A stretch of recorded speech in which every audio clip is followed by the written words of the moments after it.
35, 37, 38. Jo'rajon, ana shu pullar sizga 2 barobar berishini xohlaysizmi? Qanday qilib? Ana. Ayolingizga 1 bersangiz 10 bo'lib qaytadi sizga. Yig'ishtir shu motivatorlaringni. Ha, bitta sinab ko'raylik. Men boshim og'ritma 100 ming turib qol. Ey Xudojon, erim menga 1 berdi, erimga 10 ber. O'rtoq 1 million qarzim olib keldim, rahmat senga. Xotinni duosi o'tyaptimi?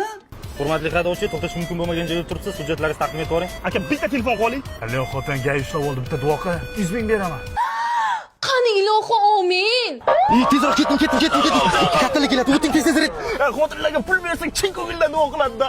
Xotin, kartanga 500 ming tashlab qo'ydim. Samolyotga kech qo'yaman. Bitta chiroyli duodan bo'lsin. Pul tushgan bo'lsa duo bizdan-da. Yo, bismillah. Toshkent Moskva yo'nalishidagi samolyot ob-havo sabab 1 soatga kechiktirildi. Xotinjon, mana bu $100 bitta o'tadigan duodan bo'lsa, o'qishga imtihonga ketyapman. Tamam, bu pullarga o'tirib duo qilish kerak. Ey Xudojon, ilohim, erim grantlarga o'qishga kirib ketsa, Allohu akbar.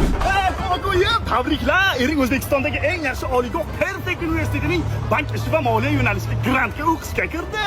Bu yerda eng arzon kontrakt 8 million ekan. Viloyatdan kelib o'qiyman degan talabalar uchun 1,5 ming kishilik zamonaviy yotoqxonasi ham bor ekan. Dunyoni istalgan joydan turib masofaviy o'qisang ham bo'lar ekan. Duolaring o'z kuchini ko'rsatyapti, xotin. Ana, ko'rdingizmi?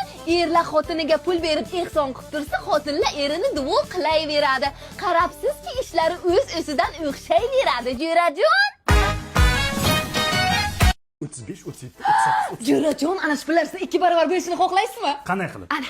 Ayolingizga 1 bersangiz 10 bo'lib qaytadi sizga. Yig'ishtir shu motivatorlaringni. Ha, bitta sinab ko'raylik. Men boshim og'ritma 100 ming turib qol.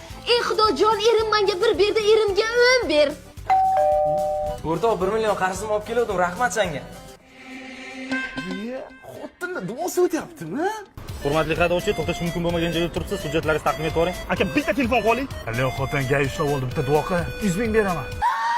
Qani ilohi, amin. Tezroq keting. Kattalar keladi, o'ting tez-tezroq. Xotinlarga pul bersang, chin ko'ngildan duo qiladi-da. Xotin, kartanga 500 ming tashlab qo'ydim. Samolyotga kech qo'yaman. Bitta chiroyli duodan bo'lsin. Pul tushgan bo'lsa duo bizdan-da.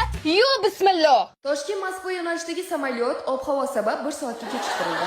Xotinjon, mana bu $100 bitta o'tadigan duodan bo'lsa, o'qishga imtihonga ketyapman. Tamam, bu pullarga o'tirib duo qilish kerak. Ey Xudojon, ilohim, erim grantlarga o'qishga kirib ketsa, Allohu akbar. Qo'yim, tabriklar. Ering O'zbekistondagi eng yaxshi oliygoh Perfect universitetining bank ishi va moliya yo'nalishida grantga o'qishga kirdi. Bu yerda eng arzon kontrakt 8 million ekan. Viloyatdan kelib o'qiyman degan talabalar uchun 1,5 ming kishilik zamonaviy yotoqxonasi ham bor ekan. Dunyoni istalgan joydan turib masofaviy o'qisang ham bo'lar ekan. Duolaring o'z kuchini ko'rsatyapti, xotin. Ana, ko'rdingizmi? Erlar xotiniga pul berib ehson qilib tursa, xotinlar erini duo qilayveradi. Qarabsizki, ishlari o'z-o'zidan o'xshayveradi, Jo'rajon.